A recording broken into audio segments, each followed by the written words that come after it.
Boston, late autumn. The fiery red leaves cast shadows on the shimmering waters of Boston Harbor, where the late afternoon light streamed through large glass windows, casting a somber hue over the luxurious meeting room of Carter Systems. I stood before the dark wooden door, my hand unconsciously gripping the strap of my bag, my heart pounding like a relentless drum. I am Evelyn Carter, 34 years old, the youngest daughter of Thomas Carter, the powerful CEO, and the child he never truly acknowledged. For the past 5 years, since leaving my family after a bitter return from military service, I never thought I'd step foot in here again.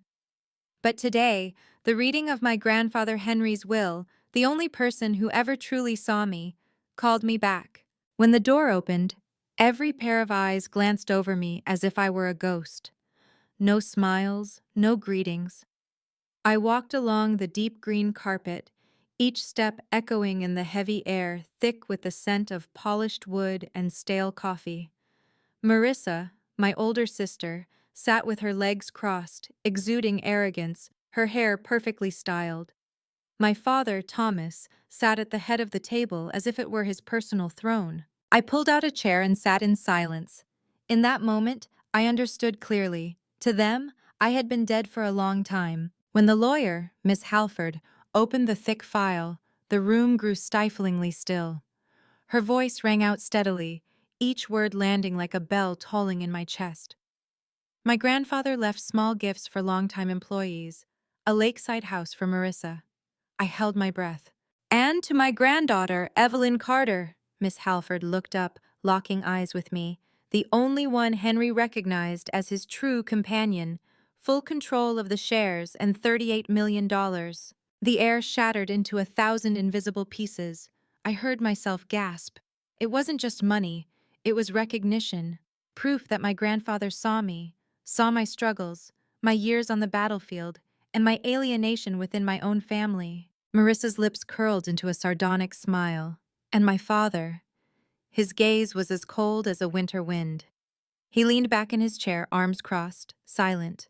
Not a single word of congratulations. Suddenly my father stood.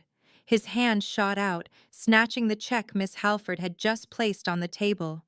This, his voice low and hoarse, filled with years of suppressed anger, is worthless here. Before I could react, a green flame flickered from his silver lighter. He brought it to the check. The paper sizzled as it burned, smoke rising with a sharp, acrid smell that filled the room. The fire reflected in his eyes, a testament to the authoritarian control he believed was his. I froze, my heart constricting. In his eyes, I, and my grandfather's choice, was just a scrap of paper to be burned in an instant. Marissa shrugged, her lips curling in satisfaction, while the relatives sat in silence, as if witnessing a familiar ritual. Memories flooded back. My grandfather handing me a sealed envelope in a small diner years ago, his calm voice saying, "If they try to burn it, open it." His words were a lifeline pulling me from collapse. I sat still, not uttering a word of protest. Perhaps my silence frustrated my father more than any argument could, but I knew he hadn't burned my inheritance. He'd burned the last illusion of his own control. As the ashes fell onto the polished wooden table, I quietly stood. No one stopped me. The sound of my heels echoed on the hardwood floor, mingling with the frantic beating of my heart. The meeting room door closed behind me, and I felt like I'd escaped a cage that had trapped me for years. Outside, the cold autumn wind stung my skin. I stepped into a waiting taxi, my trembling hand pulling the envelope from my coat pocket. The seal remained intact, the yellowed paper creased with time. I placed it on my lap, my fingers tracing its edges, feeling the weight of the truth waiting to be revealed. But I didn't open it. Not today. Not when the smell of smoke from the burned check still lingered in my lungs, and my father's cold gaze haunted me. I knew one thing. They had tried to burn it. And that meant the real battle had just begun. I wonder, if you were in my place, when your family denies your existence in broad daylight, how would you react? Would you endure in silence or stand up and fight for your worth? Share your thoughts in the comments below. Perhaps in everyone's life, there are moments that draw a clear line between belonging and being erased. For me, that moment came not on a smoke-filled battlefield, but in the house I once called home. 18 months before my grandfather's passing, I tried returning for Thanksgiving. After nearly 2 grueling years in Syria, I dreamed of a warm family dinner, a heartfelt welcome from my father and sister. But as I stepped through the door, the first thing I heard was the rustle of a newspaper and my father's curt words. "You didn't write." No warm gaze, no embrace, just a dry accusation, as if my silence over those 18 months was an unforgivable sin. I hauled my heavy backpack upstairs, my heart both eager and trembling, hoping to find my old room. But when I opened the door, the bitter truth hit me. Everything was gone. My high school photos, the glow-in-the-dark stars on the ceiling, the wooden shelf my grandfather made for me, all erased. In their place was cold beige paint, a plastic vase, and a sign on the door. Guest. I had been wiped from this house, my name no longer belonging. I left the next day, carrying a hollow ache in my chest. I moved into a rundown apartment above a garage in Roxbury, working night shifts as a security guard while waiting for my veteran benefits to be processed. By day, I took odd jobs to make ends meet. Waking up with dark circles under my eyes, I still thought, maybe I'm just invisible to my own flesh and blood. Then one day, checking my bank account, I noticed a small deposit. No message, no sender name, just a brief note. M. Graves. I choked up, realizing instantly it was my grandfather. He didn't call or write, but each small transfer was a sign he was watching, believing I existed. Some nights I stared at that note on my screen, my heart both warmed and aching. His quiet, simple love became the only pillar holding me up. One winter afternoon, with snow blanketing Boston, he called me to a small diner near the train station. I still remember the faint smell of apple pie, the steam from hot coffee fogging the window. My grandfather sat there in a thick coat, his face etched with more wrinkles, but his eyes still sharp with resolve. Without preamble, he slid a creased yellow envelope across the table. "Keep this," he said, his voice low but firm. "Only open it when they try to burn it." I froze, confused. "Burn? What, Grandpa?" He didn't answer directly, just placed his calloused hand over mine, warm and trusting. "Evelyn, sometimes your own family will try to erase you from the picture, but I believe you know how to stand up. This envelope isn't money. It's a chance to hold on to yourself." His words carried weight, like a vow. I nodded, not fully understanding, but feeling my fate had been entrusted to that envelope. Now, in the rattling taxi on Boston's streets, the smell of smoke from the burned check still clung to my coat. I pulled the envelope from my pocket. It was worn, its edges frayed, but the seal held firm. I placed it on my lap, my hands trembling. My grandfather's words echoed, "If they try to burn it, open it." And they had. Not just the check, but my very existence. Through the window, streetlights flickered across my tired but no longer lost reflection. I knew this moment would change everything. But I didn't open the envelope. I wanted to take it back to my small apartment, the only place I still had control. I sensed it would mark the start of a new battle, not with guns, but with truth and proof. So, if your family erased you from their lives, and the one person who believed in you left a secret envelope, what would you do? Would you have the courage to open it and face everything? If you find this story compelling and want to know what's inside the envelope, comment why. If you think it's just a familiar tragedy, comment N. Have you ever walked into a public place, handed over your ID, and been met with a cold stare and the emotionless verdict, "Sorry, the system says you're deceased"? I never imagined I'd experience that. But the day I checked my bank account after my father burned the check thrust me into a nightmare crueler than any battlefield. The bank on Tremont Street had gleaming glass doors and sharply dressed staff. I walked in, hoping the numbers in my account would at least be a lifeline after the storm in the meeting room. The young teller greeted me with a practiced smile. I handed over my card and asked to check my account. Seconds later, his screen darkened, then flashed a red message. His smile vanished, replaced by confusion. "I'm sorry, Ms. Carter. Your account has been closed." I frowned. "Closed? For what reason?" He swallowed hard, glancing at me, then back at the screen. "Status: deceased." I heard every word, like a sentence hanging in the air. Deceased. Dead. I let out a choked, bitter laugh. "You're telling someone standing in front of you, breathing, talking, that I'm dead?" But his eyes only reflected helplessness. "The system says so. I can't override it."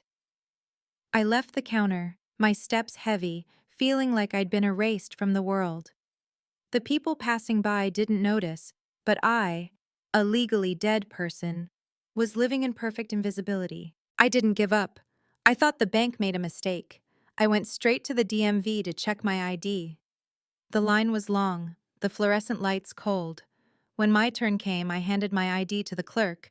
The middle-aged woman in round glasses typed, then looked up, her brow furrowed. "Ms. Carter, according to the system, you were legally declared deceased 3 weeks ago." I froze. "You're kidding, right? I'm standing here, fully alive." Her voice remained flat. "I understand, but our records show it. You'll need to contact the legal office to resolve this." I stepped outside into the overcast sky, the wind swirling dry leaves around my feet. I stood on the sidewalk, amidst the bustling crowd, feeling like a ghost. The law, technology, paperwork, all had declared I no longer existed. My father didn't just want to burn a check. He wanted to burn my presence from this world. That night, in my small apartment, I couldn't hold back anymore. I placed my grandfather's yellow envelope on the table. It trembled in my hands like a living thing. I carefully broke the seal, revealing a stack of notarized documents, their seals bold and clear. At the top was a notarized trust transfer, legal asset transfer in my name.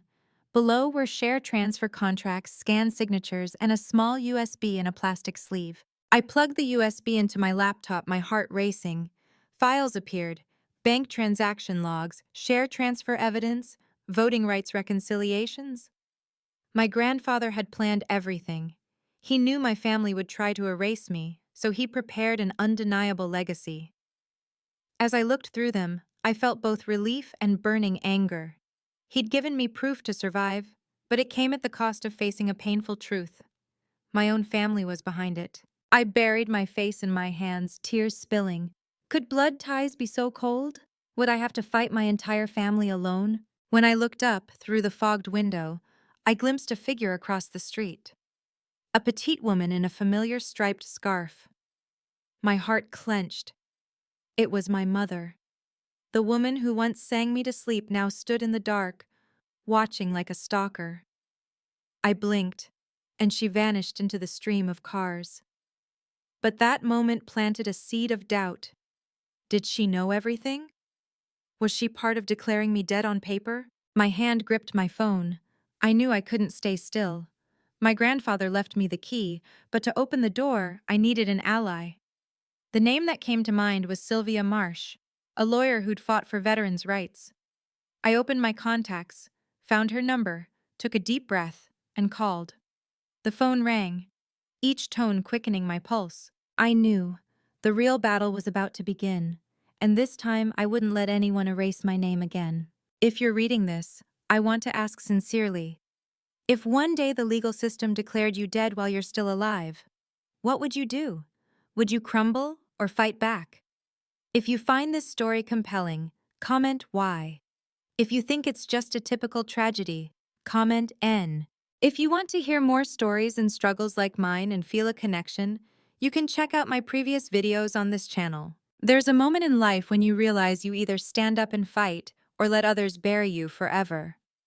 For me, that moment came right after seeing legally deceased tied to my name in the DMV system.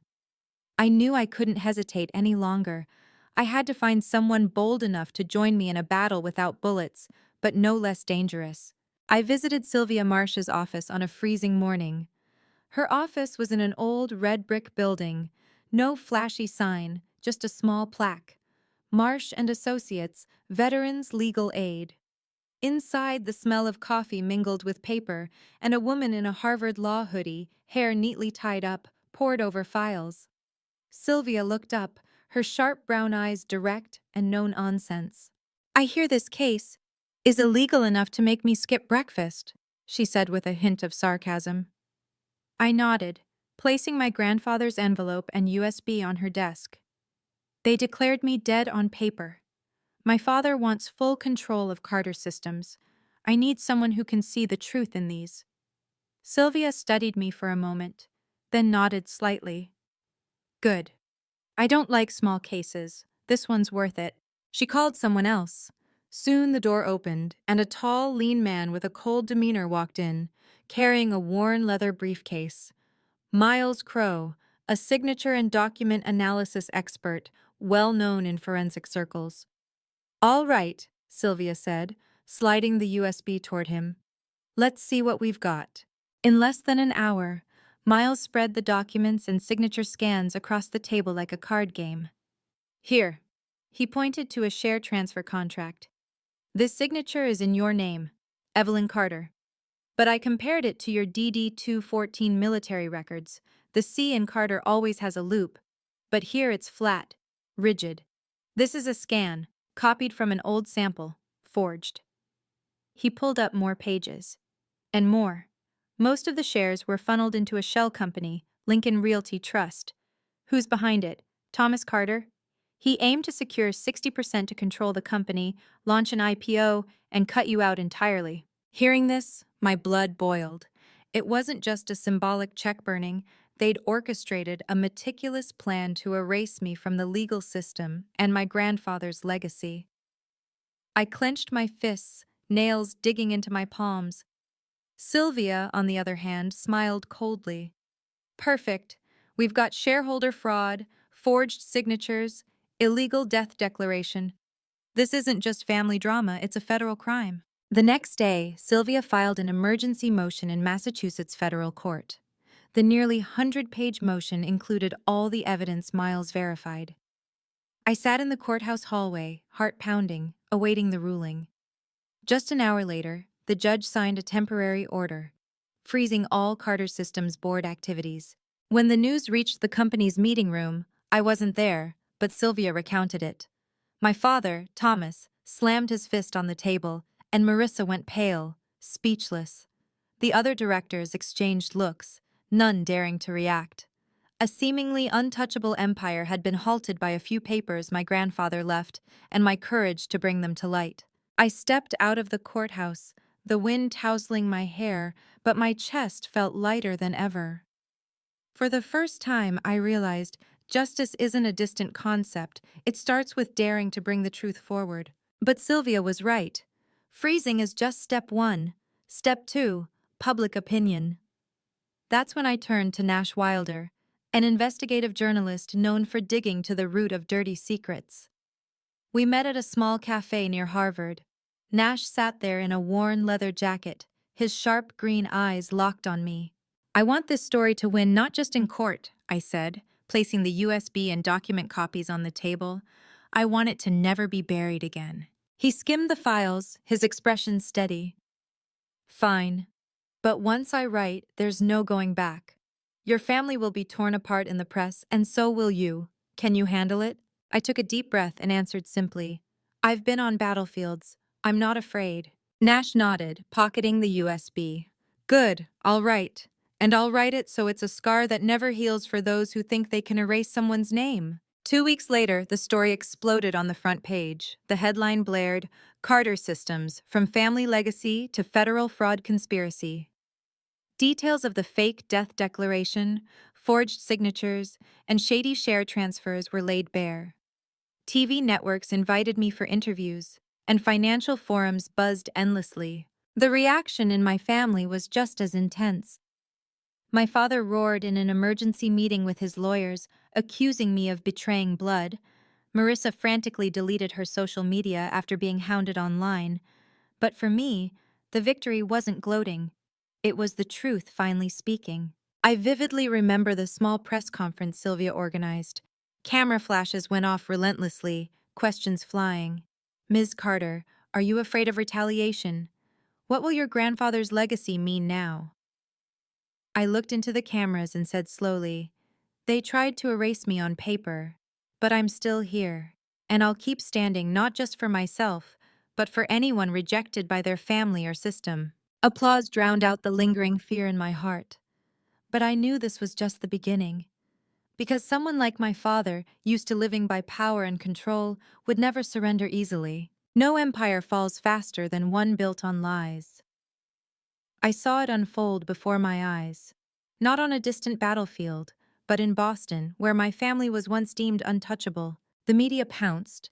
Images of my father, Thomas Carter, splashed across front pages, not as the commanding CEO with polished speeches, but as a suspect in document forgery, shareholder fraud, and declaring his own daughter dead.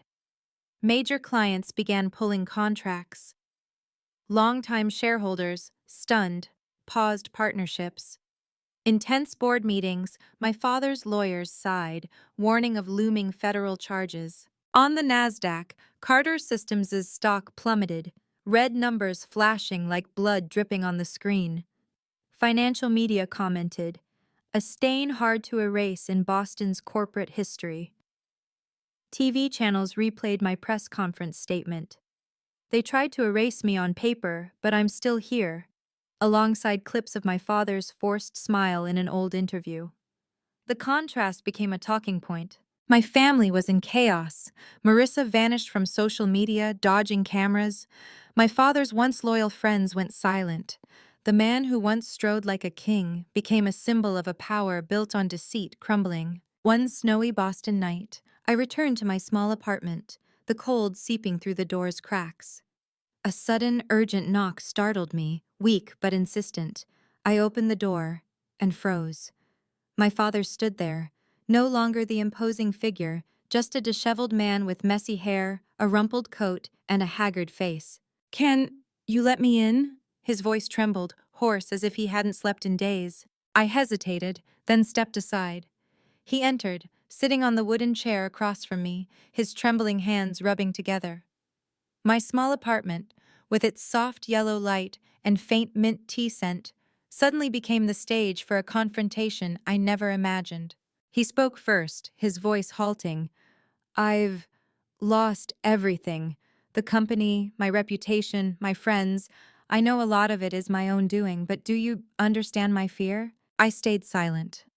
For the first time, I saw my father not as a commander, but as a man in freefall. I never knew how to love you, he continued, eyes welling up. I only knew control. Because I was afraid. Afraid of losing my place, my respect, my power, and losing you. I took a long breath. The years of rejection, his cold stares treating me like a stranger, flooded back. I'd once craved words like these, but now they weighed heavy. I replied, each word deliberate. I don't need you to be proud of me. I just need you to live honestly with what's left. In that moment, his shoulders shook. Tears spilled down the face once hard as stone. The man who commanded thousands now sobbed before the daughter he'd disowned. It wasn't full forgiveness, but I knew a crack in his humanity had opened. Sometimes a single crack lets light in. I stood, grabbing my coat. I need to step out. He nodded, not holding me back. I walked out, leaving him alone in the small room. Glancing back, I saw him staring at a photo of my grandfather Henry on the wall, his eyes red with regret and emptiness. He'd have to face the truth, not just in court, but in his heart. The snow fell thicker, biting cold. But inside me, a faint warmth stirred, as if a long-held knot had finally loosened, not to reconnect the past, but to pave a new future where I'd write my own story. They say the sweetest revenge is success, but I didn't choose revenge. I chose to build. After all the cruelty, the burned checks, the cold, deceased labels, I knew the only way to prove I existed was to create something undeniable. I started with the final legal documents my grandfather left. The share transfer was court-validated, the USB's transaction logs sealed in evidence. No one could deny my control anymore. From there, I founded the Carter Foundation, not to glorify the Carter name with old prestige, but to redefine it. I rented an old red brick building in downtown Boston, once a minor Carter Systems branch. The symbol of power became a center for veterans and disadvantaged women. The early days were tough. I and a few volunteers hauled paint cans, tore down cold signs, and hung artwork by kids from shelters. I wanted this place lit not by crystal chandeliers, but by rekindled smiles. Our first client was Mark, a veteran discharged after an injury, denied benefits due to missing paperwork. He sat across from me, hands shaking from months of sleeplessness. I listened, recalling my own empty days post-service. Sylvia, still by my side, helped him file for benefits, and we secured him temporary housing in a low-cost apartment. When Mark left, his face wasn't as heavy. I realized, sometimes, helping someone believe they're not alone is the greatest gift. A week later, we met Linda, a middle-aged woman fired after reporting workplace harassment. She trembled, fearing she'd ruined her career. I placed a hand on her shoulder, saying slowly, "You didn't ruin anything. They did." We connected her with a pro bono lawyer and a job at a small shop downtown. When she signed the contract, she hugged me tightly, tears streaming. For the first time in months, I saw the value of rising from ashes, not just for me, but for others. The center's opening was in early spring. Boston was still chilly, but sunlight gilded the clean glass windows. We didn't hold a grand ceremony, just a small gathering with a few clients, those we'd helped, and local reporters. I was surprised when my mother appeared. She walked slowly, holding a leather-bound notebook. Handing it to me, she whispered, "This is my diary. I wrote about you, even when I didn't dare stand by you." I opened a few pages, seeing slanted handwriting. Today, Evelyn sent a postcard from the army. I didn't dare hang it, fearing his anger, but I kept it. Tears welled up, not full forgiveness, but a window to understand she'd suffered in silence too. Marissa came too, in a simple sweater, no flashy makeup. She approached, asking to volunteer.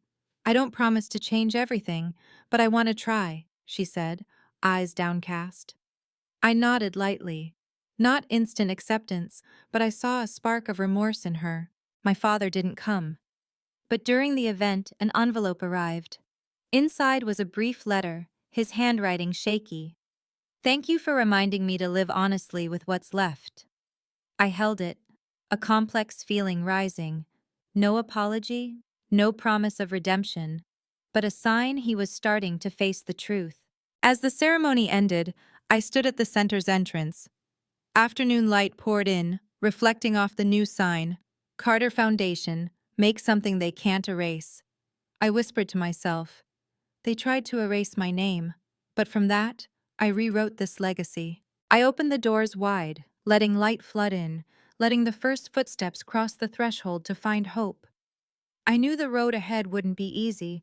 Financial struggles, lawsuits, and turncoats would persist. But for the first time, I wasn't afraid. I'd chosen an unerasable path, to build. Perhaps the greatest lesson wasn't the inheritance or corporate power, but the value of standing up when rejected. My family tried to erase me, declaring me legally dead. But from that wound, I learned to turn pain into strength, silence into a voice, and hatred into action for others. My grandfather once said, "Do something they can't erase." The Carter Foundation is my answer, proof that true victory isn't revenge, but creation. I share this journey not for pity, but to remind us that anyone can be denied, yet no one can take away your right to redefine your worth. If this story resonates, leave a comment, share your experience, and don't forget to follow the channel for more journeys. Because sometimes, a story told at the right moment can be a flame warming lost hearts.